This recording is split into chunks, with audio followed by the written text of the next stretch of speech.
Welcome to the Father-Son Sports Show. I'm your host, Tim Martin, and my co-host, I'm Tim Martin II. We have a big series going on in the NBA. The Boston Celtics versus the Miami Heat.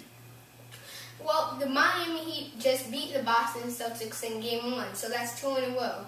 You have to think that Miami has growing confidence over beating this team in Boston.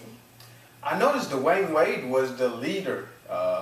He was the person taking the big shots, handling the ball, instead of LeBron in the first half of the year when he was taking the big shots down the stretch. Do you think that was a big key to the Miami Heat winning?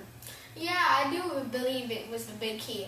LeBron did help out a lot, but Dwayne Wade did realize that he had to step up and play a great game this game if he wanted Miami to win the series. I know you're a huge Heat fan, and I got to ask you a question.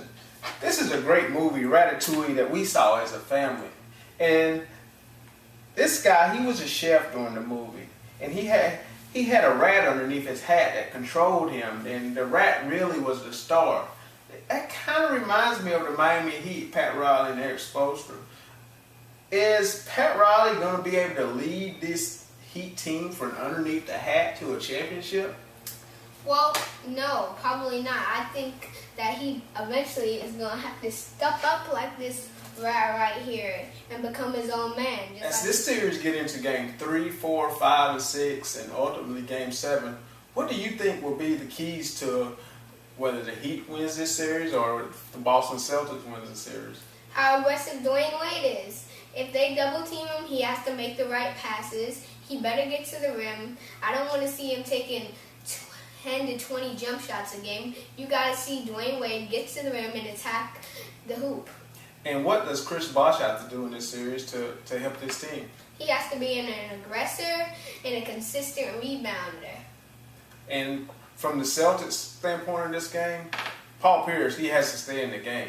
Definitely he has to do that. But what do you see with KG? Will Shaq ever be a factor in this series? Well, will Shaq get into the series is the real question. I don't know about Shaq being a factor if he can't even step on the court. Well, you're right about that. It's hard to make the club when you're in the tub. And this is the Father-Son Sports Show. Signing off.